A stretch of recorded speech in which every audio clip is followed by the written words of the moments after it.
우리와 늘 함께 하시는 주님으로 말미암아 든든히 서가는 우리 모든 성도들 되시기를 주의 이름으로 축원합니다. 아멘. 우리 함께 인사하실까요? 옆에 계신 분하고 은혜 많이 받으십시오. 사랑하고 축복합니다. 하고 인사하실까요? 은혜 많이 받으십시오. 사랑하고 축복합니다. 아멘. 지금은 작고한 지 좀 됐습니다만은 목성균이라는 작가가 있습니다. 그 작가의 작품집 누비천회 중에 아버지의 강이라는 내용이 있습니다. 6.25 때 작가는 13살, 그러니까 초등학교 한 5학년 6학년 때였는데요. 6.25가 일어나고 피난을 가는데 이제 낙동강까지 밀렸잖아요.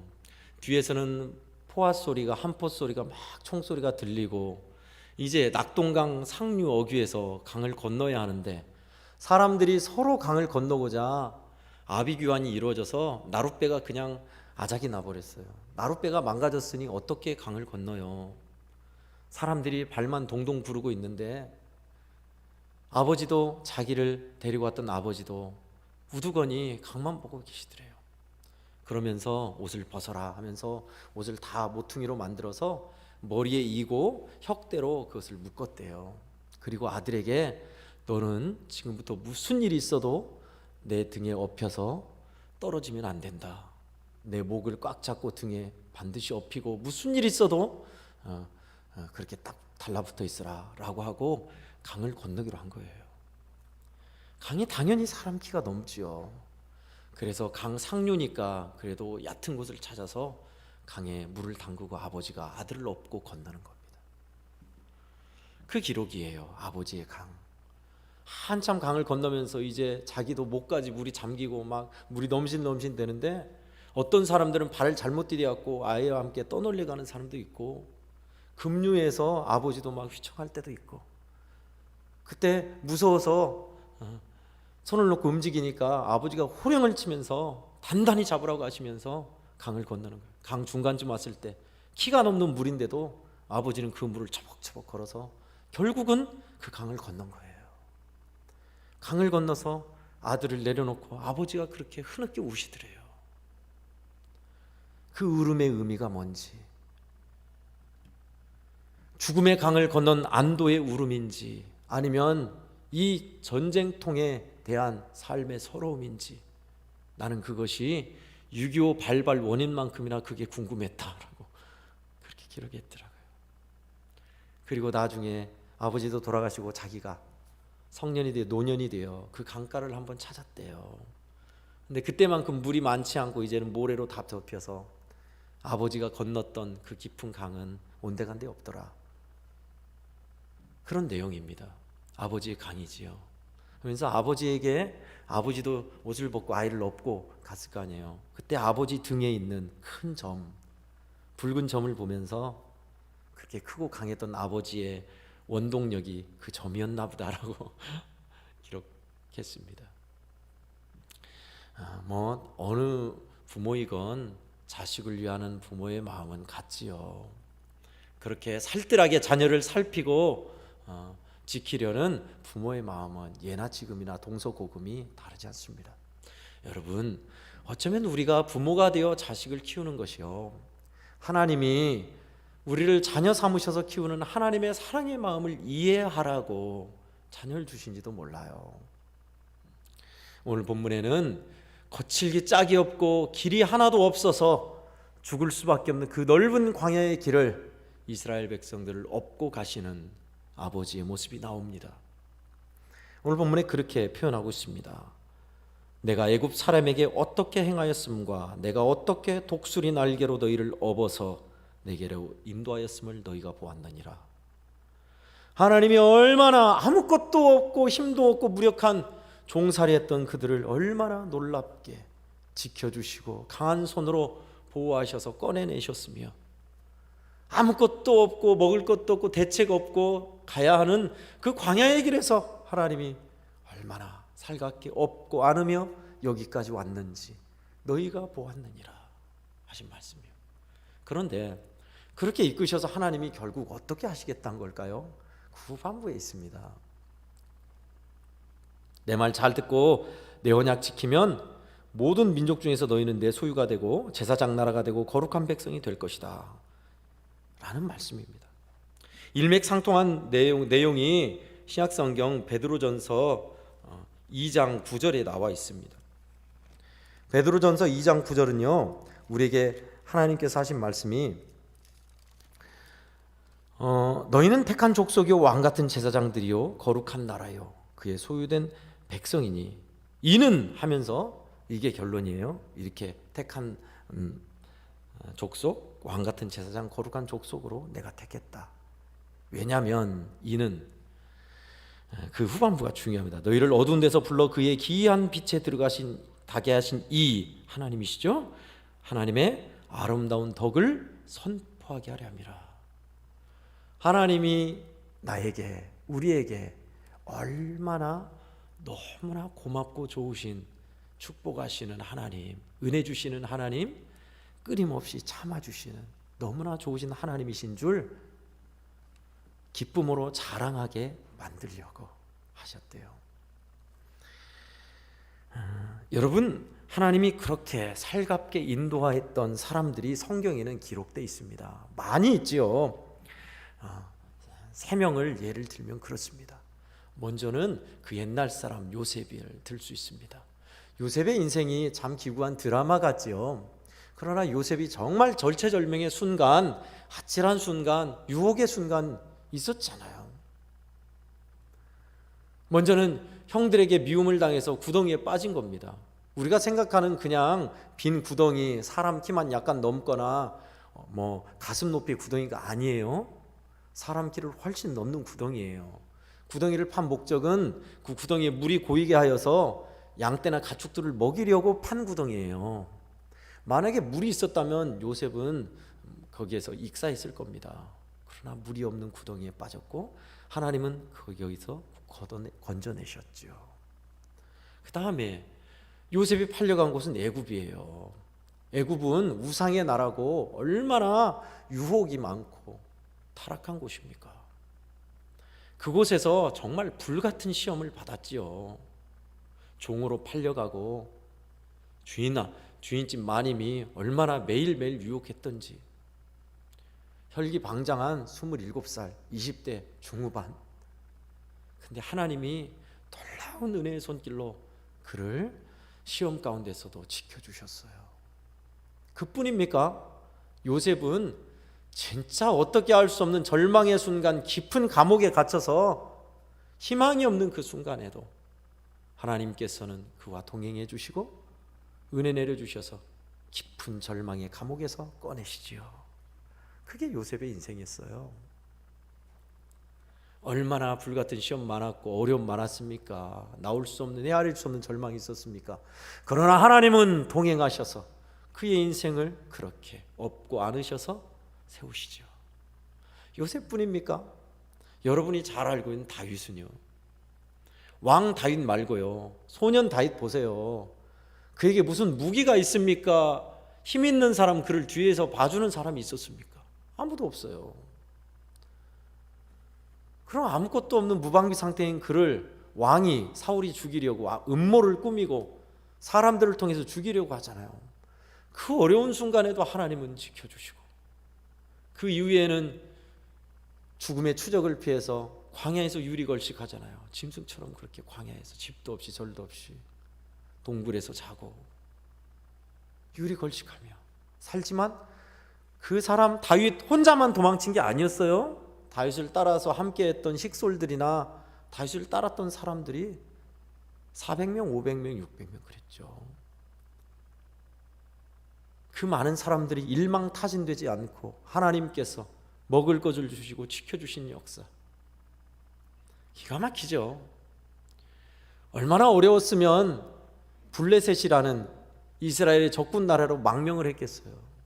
우리 처자식들을 지켜주십시오 하면서 왔는데 거기서도 또 순탄치 않았죠. 다윗이 누굽니까? 우리의 장수 중에 장수인 골리앗을 무너뜨린 사람입니다. 왕과 우리의 목을 베어가지고 다시 이스라엘 왕에게로 투항한다면 우리는 다 끝난 겁니다 라고 해서 절체절명의 순간에 있었잖아요, 다윗이. 그러나 하나님은 또 피할 길을 여시고 지켜주셔요. 다윗도 역시 하나님께서 얼마나 눈동자와 같이 지켜주셨는지 눈으로 봤으며 피부로 체험한 사람이었습니다. 여러분, 세계사에서요, 다윗만큼 유명한 명예로운 이름, 전무후무한 이름을 가진 이가 없습니다. 3000년 전 사람이에요.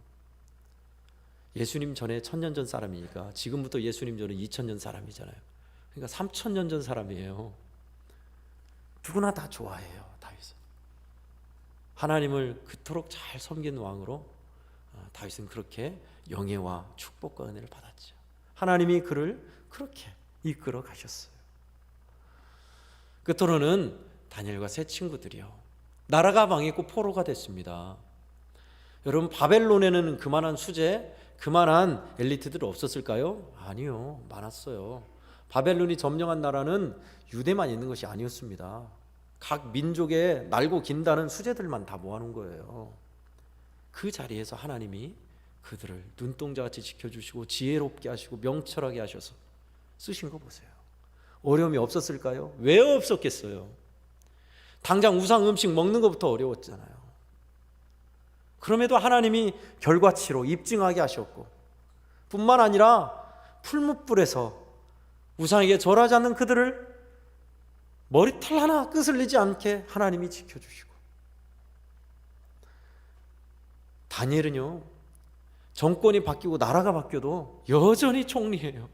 정적이 없었을까요? 아니요. 우리나라 대통령만 바뀌어도 다 갈리잖아요. 얼마나 정치적인 적이 많았겠어요. 그 정적들의 질시와 음모와 함정 속에서 하나님이 지켜주시고, 그래서 사자굴 속에서도 하나님이 놀랍게 안으시고 보호하신 것을 우리는 알아요. 여러분, 요셉과 다윗과 다니엘 예를 들었습니다. 그들의 인생길이 얼마나 기구합니까? 얼마나 아찔한 순간이 많았어요. 그러나 하나님은 그들을 그러한 순간에도 또 안으시고 업으셔서 보호막되어 주셔서 믿음의 자리에 놓으신 하나님의 은혜의 손길의 결과치였습니다. 할렐루야, 아멘. 그렇다면 여러분, 저와 여러분들은요, 여기에 미치지 못하는, 여기에 조금 떨어지는 은혜를 받고 있을까요? 전혀 그렇지 않습니다. 그렇지 않아요. 그 하나님은 어제나 오늘이나 내일이나 동일하시며 우리에게도 그런 은혜를 주세요. 인생의 긴 여정을 오시고 황혼을 맞으신 성도 여러분, 또 젊은 우리 젊은이들, 살아온 날들을 돌아보세요. 하나님께서 어떤 은혜로 나를 지켜주셨으며 어려움 속에서도 어떻게 나를 세우셨는지, 죄악 가운데 헤매이고 절망 가운데 있을 때도 하나님은 어떤 은혜로 다시 원위치로 원점으로 돌려놓으시고야 말으셨는지 가만히 생각해 보면요, 은혜로다. 진짜 하나님이 나도, 내 인생도 그렇게 이끄셨구나라는 것을 금방 알 수 있어요. 저는요, 말씀을 준비하면서 저도 돌아봤어요. 그러면 내 인생은, 내가 지금 서 있는 이 자리까지 하나님은 어떻게 이끄셨지? 보니까요, 얼마나 엉터리고 허점 많고 흠 많고 죄 많은지. 그런데요, 걸어온 길에서 정말 저도 불같은 시험, 정말 벗어날 수 없는 유혹도 많았어요. 하나님은요, 그때마다 놀랍게도 저에게 은혜 충만하게 하셔서 악인이 손대지도 못하게 이끄시고, 은혜의 길로 그렇게 이끄시더라고요. 내 힘으로 할 수 없는데 주님은 그때 그런 어려운 순간에 은혜로 아주 차고 넘치게 부으셔서 가게 하시더라고요. 믿음의 길로요. 위험한 절벽과 낭떠러기 같은 인생길에서도 하나님께서 떨어져 죽지 않게 어떻게 용케 그렇게 이끄시고 도와주셔서 나는 여기까지 왔구나 라는 것을 저도 깨달아 알게 됐어요. 성경의 인물만 아니라 지금 앉아있는 우리 성도 여러분들도요, 하나님은 그 사랑과 은혜로 여전히 변함없이 우리를 이끄신다는 것이 우리가 감격해야 할 일이고 찬송해야 할 일입니다. 아멘이죠. 아멘이죠. 성경은 우리에게 말합니다. 너 야곱아, 너는 두려워 말라. 내가 너를 구속하였고 내가 너를 지명하여 불렀나니 너는 내 것이라. 너가 물 가운데로 지날 때에도 물이 너를 침몰치 못하며 불 가운데로 지날 때에도 불이 너를 사르지 못하리라. 너 야곱아, 너는 두려워 말라. 여러분, 우리가 가는 믿음의 길은요, 단순하거나 순탄하거나 쉽게 가는 길은 절대 아닙니다. 주님은 생명으로 가는 길은 좁고 협착하다고 했어요. 마치 한 발, 두 발 밖으로 곁디디면 떨어져 죽는 그런 협착한 길 말입니다. 그게 생명으로 가는 길이래요. 예수님을 믿고 우리는 생명길을 걷고 있습니다. 얼마나 아찔해요. 좁은 문 좁은 길이니까요. 그러나 하나님은 그런 우리를 그냥 내가 저기 있을 테니 잘 걸어와라, 그런 분이 아니시죠. 동행하셔요. 너는 두려워 말라. 동행하셔요. 하나님이 동행하셔요. 일부에도 소개를 해드렸습니다마는 사실은 저는 주중에 한 다큐 프로를 보고 큰 감명을 받고 생각을 하게 됐습니다. 그것은 바로 히말리아의 저 오지에서 살아가는 마을의 어린아이들 이야기였습니다. 그 마을에서 열흘쯤 걸어가야 있는 학교까지 가는 길이었어요. 1년에 한 번, 1년 동안 공부하고 오는데 다시 겨울에 학교로 다시 가야 돼요. 근데 그 길이 우리처럼 차도가 있고 산길이 넓게 난 길이 아니에요. 그 길을 아버지가 눈이 펑펑 내리고 얼음이 얼어있고 그토록 추운데 아버지가 노숙할 생각하고 배낭과 식량을 메고 아들을 데리고 학교까지 데리고 가는 길, 차다 학교 가는 길이라는 다큐였습니다. 그걸 보는 가운데 눈물 날 뻔했어요. 어떻게 그렇게 그토록 자녀를 가르치기 위해서 그토록 희생하는가. 거의 죽음의 길이에요. 죽음의 길. 보니까 얼음길을 헤치고 가고요, 천길 낭떠러지를 건너가고요, 아이를 데리고. 어떤 할아버지는 아들이 죽었는데 손자예요. 70이 넘었어요. 근데 그 길을 손자를 데리고 그 열흘길을 걸어가는 거예요. 어떤 아버지는 아이 둘을 데리고 갑니다. 짐도 무거운데. 그러면서 하나는 업고 하나는 손에 안고 짐 메고. 영상에는 안 나왔더라고요. 제가 못 듣는데 그거는. 그렇게 하면서 천고만신 끝에 학교에 보내요. 학교에 보내면서 아이와 헤어지면서 오면서 참 많이 추웠지, 어떻게 왔는지 너 알고 있지, 그러면서 아이에 챙겨주면서 그 굵은 눈물을 흘려요. 아이도 울고 아버지도 울고. 그리고 보내요, 학교로. 그리고 아버지들은 그 험한 길을 다시 가요. 제 아내가 그걸 보더니 아이고 여보 우리 감사해야겠네 하면서 여기에 선교사 보내야겠네 그 얘기하더라고요. 자, 한번 그 영상을 보실까요? 네, 영상 틀어주시죠.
여기까지 짧은 영상 조금 제가 떠왔습니다. 아버지들이 그 얼음물을 헤치면서 짐을 나르고 아이를 업고 건너고 천길 낭떠러지를 저렇게 가는 이유가 뭐냐면요, 인터뷰에 잠깐 후반부에 나온 게 학교에 가는 길이, 우리 마을에는 학교에 없어서 열흘 길을 가야지만 아이들을 가르치기 위해서 가는 이유는 나처럼 살게 하고 싶지 않다는 거예요. 어른들은 평생 소처럼 일하다가 죽는 인생을 내 자식에게는 물려주지 않겠다는 거였습니다. 그 일을 위해서 저렇게 죽음의 길이죠. 완전히 2014년도의 영상입니다. 지금 좀 많이 달라졌을 거예요. 물론 아버지들이 그렇게 험한 길을 자식을 안고 가는 거예요. 그리고 자식을 학교에 보내고 다시 그 길로 집으로 돌아갑니다. 여러분, 저는 저걸 보면서 참 많은 생각을 했어요. 나에게 있어서 저처럼 희생하고 고생하셨던 아버지 생각도 났고요, 거기에 기대에 부응하지 못하는 죄스러운 모습도 생각하고, 또 저와 여러분이요 걷는 믿음의 길도 아마도 우리가 걷는 길은 저런 길일 것이다. 하나님께서 허락하신 꽃길만이 아니라 좁은 문, 좁은 길, 협착하고 험한 길, 때로는 가시밭길도 우리는 가게 될 것이다. 근데 중요한 것은요, 아버지와 아버지 하나님과 함께 가는 길이에요. 하나님 아버지께서 광야의 백성들을 불기둥 구름기둥으로, 만나와 메추라기로, 시원한 생수로 늘 지켜주고 동행했듯이 저와 여러분의 믿음의 길도 그렇게 하나님은 안고 업고 가신다는 사실입니다. 혹여나 지금 가는 믿음의 여정이 굉장히 지치고 피곤한 길이며 가시밭길, 험난한 길을 걷고 있다 생각이 되십니까? 그렇다면 여러분, 우리의 시선을 돌려서 우리 함께 하시는 주님을 보셔야 돼요. 어린아이가 낭떠러지기를 혼자 두는 아버지가 어디 있습니까? 차라리 업고 이고 갈지언정 혼자 가게 두지 않으세요. 우리가 가는 길은 좁은 문, 좁은 길, 협착한 길이라고 마태복음 7장 13절 14절에서 말씀하고 있습니다. 그 길을 하나님은 오늘 또 그 열심으로 우리를 이끄시고 안고 업고 가셔요. 그러니 여러분, 우리가 어떻게 반응해야 할까요? 먼저는 하나님의 손길을 기억하십시오. 우리를 이끄시는 하나님, 여기까지 이끄신 하나님, 앞으로도 우리를 안고 가실 하나님의 손길을 기억하십시오. 둘째는요, 하나님께서 원하시는 삶을 살아야 합니다. 방금 본 영상의 부모가 원하는 게 뭐예요?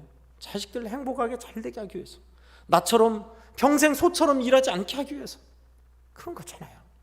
하나님이 저와 여러분을 그 열심과 의지로 이끄시는 그것은 뭐냐면, 죄의 종노릇 하지 말라고, 멸망길 가지 말라고 이끄시는 길이죠.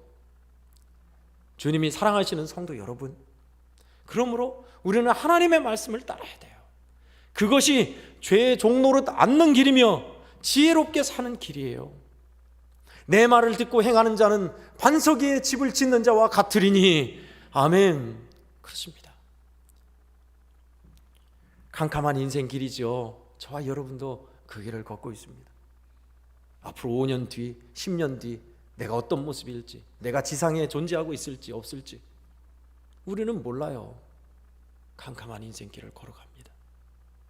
그 인생길에 주님이 동행하시고 등불되어 주셔서 우리를 복스러운 차례에 놓을 거예요.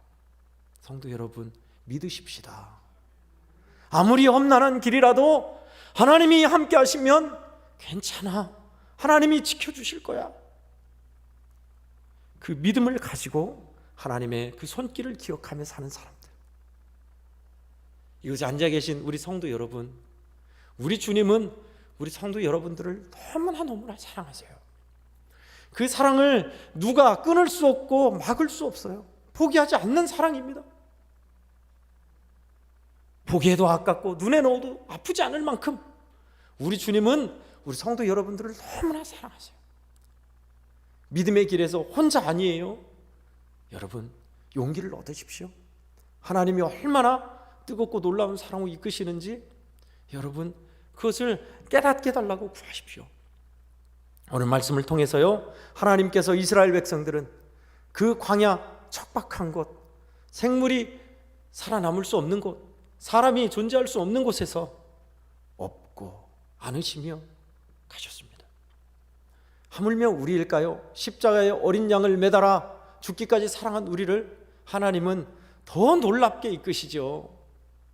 그러니 절망하지 마시고 낙심하지 마시고 아무리 어렵고 힘들어도 하나님 사랑 변함없어요. 하나님 아버지께서 나를 사랑하시니 이길 수 있어요. 완주할 수 있다니까요. 하나님의 손길을 기억하고 주님 그 사랑을 기억하며 말씀의 편에 서서 따른다면 우리는 복되게 승리하며 결국에 그 자리에 이르게 될 것입니다. 그 하나님의 사랑 안에서 한 주도 기뻐하고 찬송하며 주님의 사랑을 노래하는 저와 모든 성도들 되기를 예수님 이름으로 간절히 축원합니다. 아멘. 기도하겠습니다. 성도 여러분, 우리 오늘 주신 말씀 가지고 함께 기도하십시다. 하나님, 우리가 걷는 이 길은 외롭고 협착하며 위험한 길이지만 생명의 길은 좁고 협착한 길이라 하셨지만 하나님 아버지께서 우리와 함께 하신 길임을 믿게 하시고 하나님의 약속을 붙잡게 하시고 그 사랑을 기억하며 나아가게 하시옵소서. 하나님 아버지, 어렵고 힘겨운 삶의 현장과 자리에서도 불같은 시험이 있사오나 아버지께서 함께 하시니 우리는 안전하게 그 길에 이를 것을 믿고 소망하며 주와 함께 걷게 하옵소서. 이러한 제목으로 우리의 삶을 맡기며 함께 1분 동안 기도하겠습니다. 아버지, 귀하신 믿음의 자리로 우리를 이끄시고 주님 보듬고 안으시며 이 길을 가게 하시니 감사합니다. 좁은 문 좁은 길이지만 좁고 협착한 길이요 때로는 가시밭길이지만 하나님 아버지께서 우리와 동행하시니 주님, 우리는 안전하며 우리는 복될 것이며 우리는 기어이 그 영광스러운 자리에 이르게 될 것을 믿사옵니다. 주여, 나의 아버지, 알게 하시옵소서. 내 인생을 나를 여기까지 이끄신 하나님 손길을 알게 하시옵소서. 하나님의 사랑 확신하게 해주시옵소서. 행여 우리 성도들 가운데 아픔과 눈물의 길을 가고 있거나 가시밭길을 가고 있거나 주님 절망과 어려움에 빠진 이가 있다면 주여, 이 사랑의 손길로 일으켜 주시고 세워주소서. 내가 너희를 업고 가노라. 하나님, 사실 하나님이 업고 가시는 길인 것을 알게 하여 주시옵소서. 아버지, 그렇습니다. 주님 말씀을 따르며 한 주간도 이 사랑에 감격하여 하나님 기쁨으로 말씀의 편에 서게 하시고 주님, 죄의 종로를 타지 않게 하소서. 지혜의 삶으로 우리 주님이 허락하신 믿음의 자리에 이르게 하시옵소서. 주여, 축복합니다. 감사합니다. 주님, 아버지와 함께 가는 길, 그렇습니다. 광야의 길이든 어떤 길이든지 좁은 길, 좁은 문일지라도 하나님 아버지께서 우리와 동행하시니 우리는 안전하며 행복하며 소망이 있는 줄 믿사옵니다. 하나님 아버지, 이 사랑, 이 은혜 기억하며 찬송하며 말씀의 편에 서게 하여 주옵시고 죄의 종로를 타지 않고 지혜롭고 복된 하나님의 자녀로 서게 하여 주옵소서. 사랑하시는 우리 성도들에게 그런 은혜를 주시사 한 주간도 그 사랑 안에서 녹아져 살아가는 행복하고 복스러운 믿음의 길을 걷게 하여 주옵소서. 예수님의 이름으로 축복하며 기도하옵나이다. 아멘.